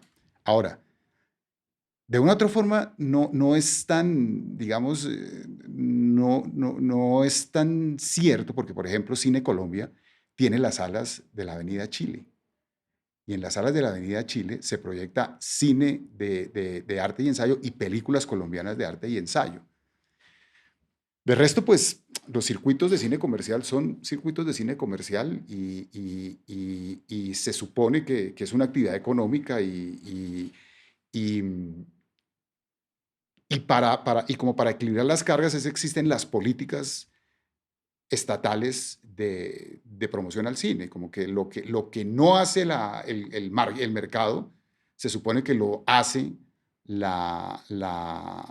Estado. el Estado. Y por eso cinematografía tiene todas las políticas de estímulos, tiene todos los alivios tributarios, tiene todas las becas, tiene el cine, tiene una cantidad de cosas.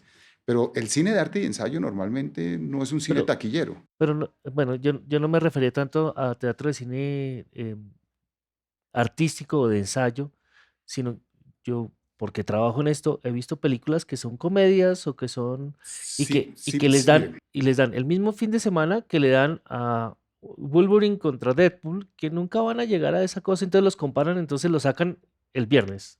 sí, Entonces nadie ve, no estamos creando la audiencia colombiana.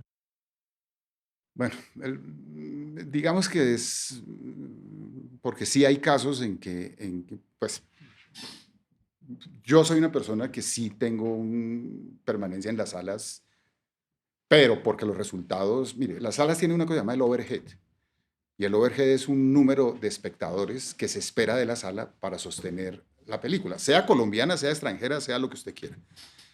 Y, claro, no hay realmente como una actitud diferente hacia el cine colombiano, eso es cierto. Pero el cine colombiano también tiene una asignatura pendiente, que es la promoción.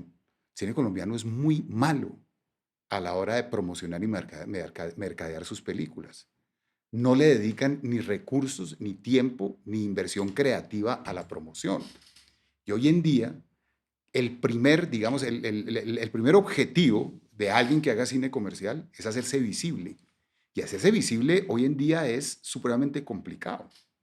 Y pasa por pensar en un tráiler interesante, pasa por pensar en una ficha interesante, pasa por pensar en unas promociones en redes sociales interesantes, y muy poco lo hace el cine colombiano. Y hay películas colombianas que han hecho bien la tarea y les ha ido muy bien. Los colores de la montaña, una película de niños, ¿se acuerda? De Sí, claro. 400.000 espectadores. Satanás, la cara oculta, eh, Perro come perro también. Perro come perro, ¿cómo se llama esta de la niebla de los soldados? El que era como en un páramo Era de... el Páramo se llama, Sí, la sí. película del Páramo. Hay muchas películas de los hermanos Orozco, hay muchas películas colombianas que han sido películas taquilleras. Claro. Lo que pasa es que, Ahora, claro, como yo estoy en la parte de la postproducción mucho, veo películas colombianas que yo digo, pero ¿por qué no la ven? O sea, Felipe Martínez hace Bluff, que le fue más o menos bien, y luego hace Doble, y nadie ha visto Doble, y yo digo, pero si Doble es un peliculón. no, hay una película que a mí me fascina de Lisandro Duque que se llama Los Niños Invisibles, Está que me parece lindísima una también. obra de arte. Pero esa película, por ejemplo, es el típico ejemplo de una, pues con todo el respeto a Lisandro, que lo admiro mucho, pero es una película que merecía mejor destino y fue muy mal promocionada. No sabemos promocionar las películas, no lo sabemos Dago, promocionar. voy a encargarme de eso para decir algo que usted dijo este fin de semana en Cartagena que me ha echado como agua en la cara. Es una, usted dice, pero Mauricio, sí, pero yo soy lo que leí en el libro, yo soy un aprendiz lento, yo soy un aprendiz lento, me demoro mucho en aprender. Y me estoy dando cuenta, hay cosas que la gente a mi edad ya sabía hace rato y yo las estoy descubriendo apenas. Y una fue este sábado, cuando usted me dice, es que en lo comercial, y que voy a ir a eso porque yo sí creo que hay una falencia poética en el artista colombiano que hace cine, y es que el exceso de romanticismo hace un gran daño, porque entonces uno se enamora de su gran historia, y usted me dice este fin de semana algo que yo considero real. Es un guión no es ni bueno ni malo, un guión el productor lo ve como un producto. Entonces el productor no evalúa si ahí está puesta su alma, la historia de su abuelo. No, ahí hay una buena historia comercial, además, porque puede ser una buena historia no comercial, también puede pasar. Entonces, sobre eso, y yo, oyéndolo a usted y viendo en Smart Films hay una categoría que es la categoría de la mejor publicidad. Se premia el mejor afiche, la mejor campaña, lo premian porque en la intuición de Yesenia, que es la que pensó todo eso que se está diciendo es una realidad. O sea, uno no puede pensar que su película se la van a querer porque uno ahí puso el alma de sus abuelos. La película la van a querer porque uno haga una campaña de publicidad súper efectiva en donde muestre las fortalezas narrativas y de mercadeo de la película. Pero lo que sí siento es que en esta cosa bohemia tradicional romántica, pensar que la película se vuelve un elemento comercial tiende a ir en contra de los principios del artista bohemio de los 60s y 70s. ¿Tiene algo que ver eso? Eso ya no es tan así, eso ya no es tan así porque hay toda una generación de productores nueva. Diana Bustamante, Diana Ramos, Diana Neira, Diana Camargo, todas se llaman Dianas. Porque Felipe y dan en el John. blanco. Felipe y Porque John. dan en el blanco. Federico Durán. En fin, hay toda una generación de productores que están haciendo películas y que están como una mentalidad diferente eh, porque yo sí creo que el director, el guionista y los actores sí siento que deben seguir siendo románticos con respecto a lo que hacen, ¿sí? El día que un director, un guionista o un productor pierda esa aproximación romántica a su obra, deje de percibirla como algo que salió de sus entrañas y por lo tanto tiene que cuidar, pues ese día sí vamos a hacer cine de fórmula y eso no va a funcionar. Pero eso es una etapa del trabajo, ¿sí? Luego viene una etapa posterior del trabajo donde eso que se hizo con el corazón, ese texto artístico tiene que volverse un producto. Y eso no lo van a hacer ni el director, ni el guionista, ni el actor, eso lo hace el productor. El productor tiene que convertir esa película o esa obra en un producto que va a entrar a un circuito de distribución y va a tener que pelearse con los majors y va a tener que pelearse con millones Con muchas más películas. y muchas peleas y con millones de inversión en publicidad.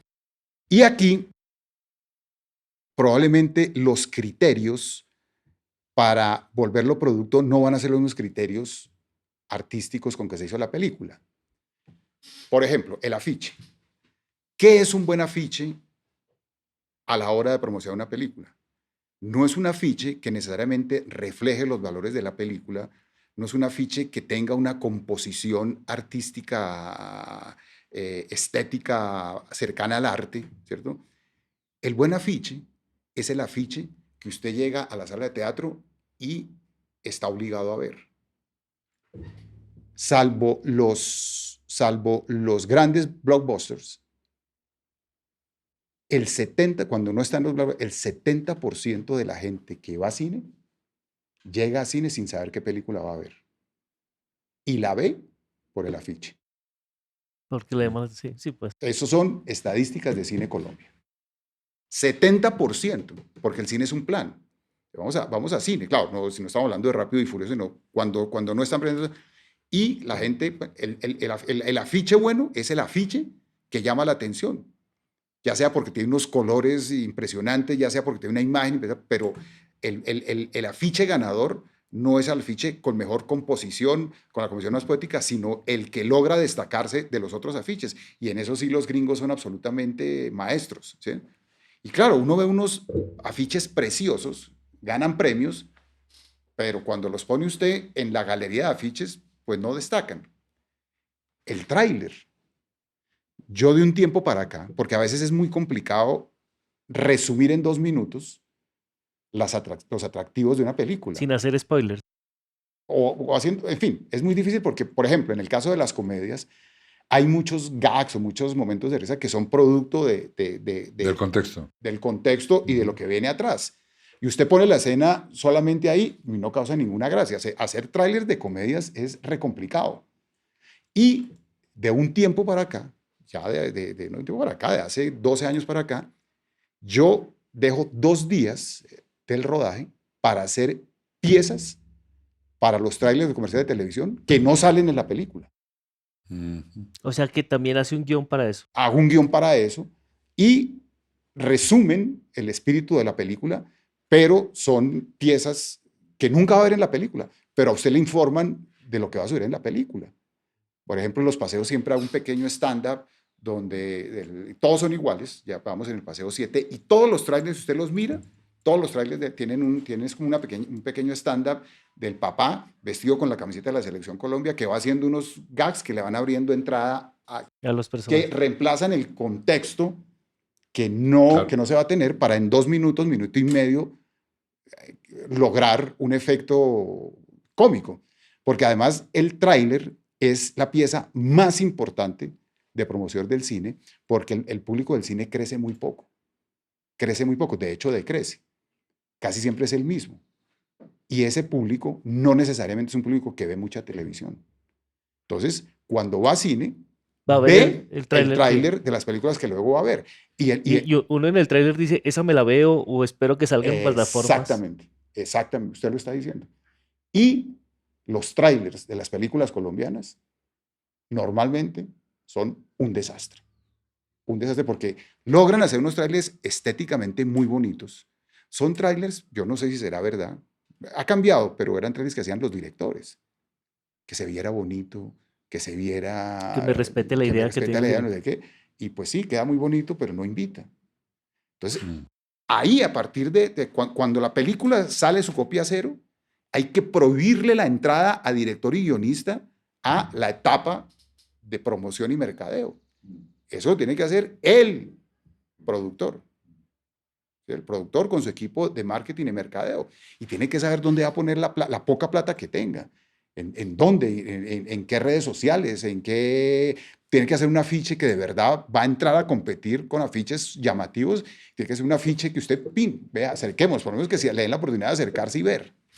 Entonces, digamos que sí, no hay mucha colaboración de los exhibidores, eso es una realidad, pues porque es un negocio y aquí es libre empresa y usted no puede obligar y por eso el Estado se supone tiene que suplir eso, pero también los productores hemos tenido responsabilidad en esa relación un poco distante entre el público y las películas colombianas.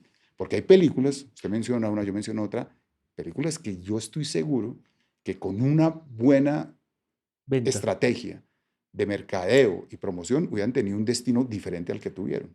Y ese es creo que es la última pregunta que tenía unas preguntas preparadas y esta es, para mí es como la más clave de todas y es, em, uno habla con muchas personas. Yo voy a usar eso. La gente dice, no, Muchas personas dicen, muchas personas dicen, no, pero no sé, mis tíos, estudiantes de la universidad donde estoy, pero más que todo personas de mayores, como de 40 para arriba, y la sensación es que todas las películas que hacemos en Colombia son de tetas, de violencia, de guerrilleros o de paramilitares o de chiste flojo. Yo le puedo decir que no. Yo he hecho muchas que no hay un disparo, sí, sí, sí. que el chiste es inteligente. ¿Cómo le quitamos a la gente esa tara? Yo no sé en qué momento eso tomó vuelo, pero usted tiene razón, no es verdad. Para mí no. No, es que usted haga la contabilidad de películas que se refieren, de películas de cine que se refieren al narcotráfico y son muy pocas, ¿cierto? Y yo veo casi todo el cine colombiano, porque por disciplina me lo veo casi todo. Y el cine colombiano puede tener muchas falencias. A veces es un cine muy... Yo creo que uno de los, y aquí mucha gente no le gusta, yo creo que uno de los grandes problemas del cine colombiano es la comunión entre director y guionista, o sea, que el mismo director sea su guionista. Nuestro cine en su gran mayoría es De autor. películas de autor, son películas de directores, donde prima la mirada del director. Son películas contemplativas, son películas sin fortaleza dramatúrgica porque no hay un dramaturgo detrás, no hay un guionista detrás, ¿cierto? Entonces son películas donde realmente es dramaturgia de director. Entonces no son películas ni emocionantes, ni divertidas, sino son películas visualmente muy bien logradas porque realmente lo que primó ahí fue, y a veces ese director busca un guionista, pero no para que el guionista tome el control, sino para que le ayude a organizar el material. Pero no existe en Colombia la disciplina del productor que busca un director para un guión que ya tiene, ¿cierto? No existe yo creo que el proceso normal empieza por un productor que encuentra un guión interesante y luego busca el director para ese guión. Eso no existe acá. Ujú. El 90% de las películas colombianas son películas de autor, así sean de entretenimiento. ¿Sí? El autor, el director y el guionista son el mismo. Y yo creo que este Y cine a veces son el editor también. son todo. Son autor, se llama autor en ese sentido. Y yo sí creo que hay que romper hay una asociación colombiana de guionistas de cine a la Sí. que pertenezco.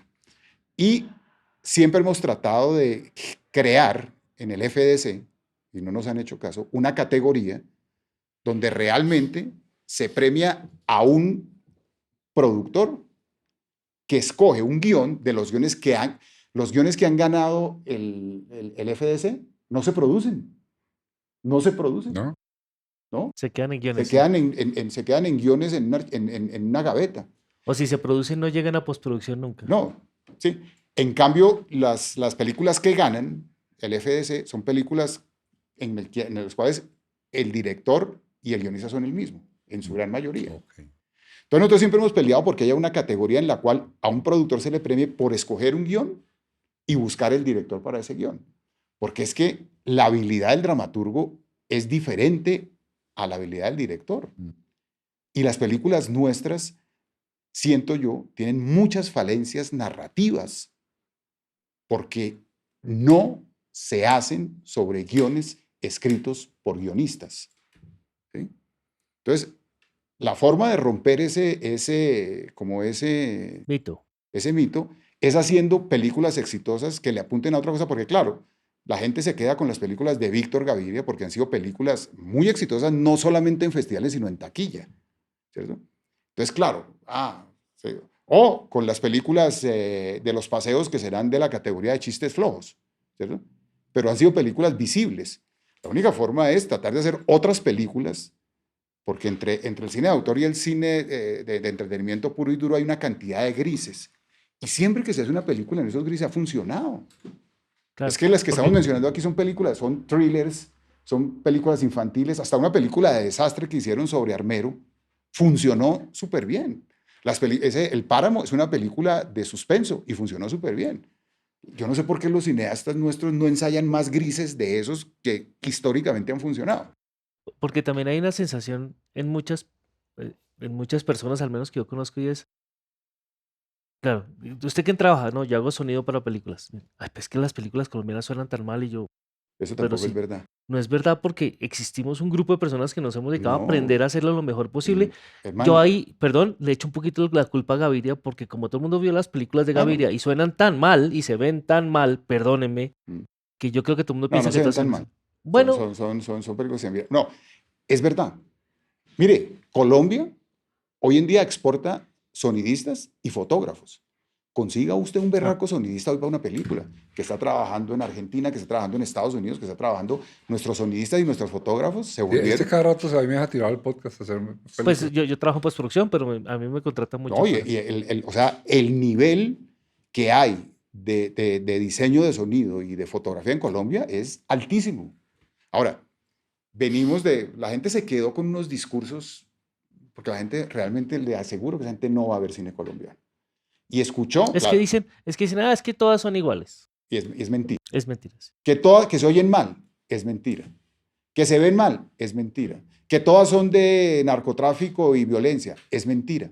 Todo eso es un discurso que viene de los años 70 y 80, donde probablemente las películas se oían mal, se veían mal, no sé qué, pero a partir de los 90 eso cambió. De las nuevas tecnologías, de la ley de cine y de la llegada de gente con formación a nuestro cine, eso cambió. Pero, hermano, nuestro cine hoy en día es invitado de primera línea de los grandes festivales del mundo, eso no es mentira. Siempre hay una película colombiana rondando en Cannes, siempre hay una película colombiana rondando en Sundance, siempre hay una película colombiana en San Sebastián. Hemos ganado San Sebastián, hemos ganado los Goya, hemos ganado Cannes, hemos estado nominados al Oscar, hemos ganado Londres, hemos ganado Sundance. Eso, y aquí, esos son filtros Importante. duros. Y los ha ganado porque son películas no solamente con alta calidad de contenido, sino técnica. En esos festivales no perdonan la mediocridad técnica. ¿Cómo se explica a usted eso? Pues porque son películas muy bien logradas. Son películas muy bien logradas. Venga, esto está buenísimo y Germán se quedaría aquí tres días de podcast. Ger, voy a hacer unas preguntas últimas, voy preparando su pregunta de podcast común y corriente. Ok. Pero le voy a hacer una parecida a una pregunta de común y corriente, pero a este hombre sí se la Ahorita quiero hacer. hay que explicarle que la pregunta La común y pregunta de corriente es... podcast común y corriente es que tenemos una sección que la hace él que se llama la pregunta de podcast común y corriente, en donde hacemos una pregunta de podcast común y corriente, pero estamos esperando que alguien nos patrocine. Es una sección que estamos vendiendo para patrocinio. Y esta raspa la pregunta de podcast común y corriente, pero me dieron ganas de preguntarle esta vaina, mano. ¿Cuál es la historia que le quede, que se muera ganas de contar, que diga, pucha, Navas, a mí esta historia me hace falta contarla? Se llama declaración de guerra y me toca la última pregunta porque sabe que tengo... Sí. Imagínense que, y tengo el guión escrito y algún día la haré porque es una historia y le escribí ese guión hace 10 años. Yo soy lo voy a contar, y si me copian, pues mala suerte. Mi familia es de un pueblo que se llama El Cocuy, en Boyacá, cerca de la Sierra Nevada. Los grandes íconos del Cocuy son Olinto Gallo, que descubrió las minas de sal de Zipaquirá, y Santos Rafael Gutiérrez, que fue presidente de Colombia en 1860. Santos Rafael Gutiérrez fue un tipo de buena familia del Cocuy, que en las épocas de las peleas entre Tomás Cipriano y Obando, era muy del lado de Obando y terminó involucrado en la guerra, en muchas de esas guerras, y luego se convirtió en un general de Cipriano de Mosquera y en el general de los ejércitos colombianos. Cuando fue estudiante, cuando estaba del lado de Obando, lo cogieron preso, lo iban a matar, lo iban a fusilar, y su padre, que era un burgués boyacense, logró que le perdonaran la vida con la condición de que lo exiliara. Y el papá lo mandó a Bélgica, a Lovaina, a estudiar Derecho. Y en Bélgica, mi paisano, muy joven, se enamoró de una flamenca que se llamaba Salomé. Se enamoró perdidamente. Le propuso matrimonio, ella le dijo que sí, y la idea era traérsela a Colombia, a Boyacá, a vivir con él. Pero el papá, cuando se enteró, dijo, que va a ver mi hija un salvaje, ¿cierto? Que no han sabido qué hacer con la independencia, a llevárselo. En esa época se pensaba que aquí vivíamos en taparrabos, no sé qué, y se la escondió. La mandó a un convento, y Santos Rafael Gutiérrez volvió de Bélgica destruido. Lo recibieron en el ejército, y era tal su desapego a la vida que era un militar arrojado, no le importaba la muerte, y fue creciendo, y se volvió en el comandante en jefe de todo el ejército colombiano. Y cuando viene la convención de Río Negro, que Colombia se vuelve un país federal, en atención a sus gestas militares, porque había ganado la guerra del Ecuador, lo nombraron el primer presidente de la República Independiente de Boyacá, porque era boyacense, y él llegó, y su primer decreto como presidente de Boyacá fue declararle la guerra a Bélgica. ¿Ah, sí? Entonces, Boyacá le declaró la guerra a Bélgica. Por lo que estaban con la niña, se quedaron con la niña. Y en 1989, el embajador de Bélgica... ¿En Bélgica se enteraron? Yo creo que no, porque en 1989 el embajador de Bélgica descubrió la carta que había mandado Santos Gutiérrez a Bélgica, y decidió hacer la paz. Entonces reunió a los embajadores de unos países garantes, a los gobernadores de no sé qué, al gobernador de Boyacá, y en el puente de Boyacá firmaron la paz de una guerra que duró 200 años y no disparó un solo tiro. Y nadie peleó. Pero Costaín, el escritor, ¿cómo es que se llama? Bueno, es que es amigo mío, él le llamó mucho la atención a la historia, investigó y descubrió que parece ser que el embajador se inventó ese cuento, porque un embajador belga en Colombia, ¿qué hace? Y escribió un libro también él, no sobre la guerra, sino sobre el embajador. Entonces yo escribí el guión que se llama Declaración de Guerra, y es la historia de mi paisano declarándole por amor, porque él decía que las únicas guerras que valían la pena eran las guerras por amor, declarando la guerra a Bélgica. Una pelea entre Bélgica y Boyacá. Yo no tenía idea de eso. Es un cuentazo, ¿no? Es un cuentazo. Venga, yo sé que se va a ir, pero no se me va a decir las siguientes cosas. Yo quiero que me hable de un nombre que no me perdonaría no mencionar aquí, y luego viene la pregunta de podcast común y corriente. Pavel Novitzky, amigo nuestro, admirado y querido. Pavel Novitzky es un director polaco que llegó a Colombia hacia los 90s, que fue un golpe de frescura al teatro colombiano y un verdadero maestro, ¿no? Porque incluso Pavel es un hombre de teatro, pero él estudió cine. Pavel lo que realmente fue estudió cine, y Pavel a mí me inició en el estudio de Shakespeare y en el arte de la edición, porque Pavel siempre ha sostenido que el editor es el último dramaturgo que Él puede voltear el guión. que el editor vuelve y escribe. Por lo tanto, el editor tiene que saber de dramaturgia, no es un cortador y pegador de cosas, sino es alguien que reescribe la historia, y además su escritura de la historia es la que llega al espectador. La película que ve, o el programa de televisión que ve el espectador, es el que hace el editor. Sí. Y el editor tiene que estar empoderado para tomar decisiones dramatúrgicas que a veces no le gustan al director. O al mismo guionista. O al mismo guionista. En la industria en los Estados Unidos, salvo que sea película de autor, ni el guionista ni el director entran a la sala de edición.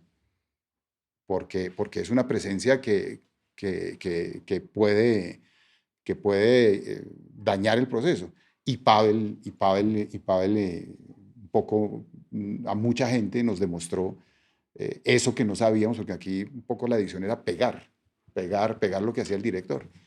Y es les un queda la película de 4 horas. Exacto. Y es un tipo sabio, es un tipo que convirtió su poca habilidad con el español en una fuente Es que lo podemos equiparar con Sekizano en otro momento, ¿no es de cierto? acuerdo, totalmente, totalmente, Sí. totalmente. Bueno, su Pues, pregunta de podcast muy es muy rápido. corriente. Estamos buscando patrocinio para esto y aprovecho, antes de que terminemos, que se suscriban, le den like, lo comenten, lo compartan, hagan crecer esta comunidad. Ya casi llegamos a los 67.000, o Ush. sea, a esto de los 70.000. Dígales Entonces, por que favor, estamos entiendan, cerquita que hermano. nos ayuden a crecer porque queremos hacer Usted no está un- haciendo bien su trabajo. ¿No? No porque no se suscriben. No, pues, Dígales más fuerte. me van a echar. Entonces, suscríbanse, denle like, comenten y compartan para tener esta comunidad de pensamiento crítico, porque será no ser el podcast es la voz de los que son. Y voy a hacer mi pregunta del podcast común y corriente, para la cual también buscamos patrocinio. Si quieren hacernos patrocinio, mándenos un mail a @gmail.com, o si quieren aparecer en la pregunta que manden un mensaje por Instagram a @kenkeoficial, y ahí nos comunicamos con ustedes. Y ahí va mi pregunta. ¿Cuántos paseos vamos a tener? Está brillante.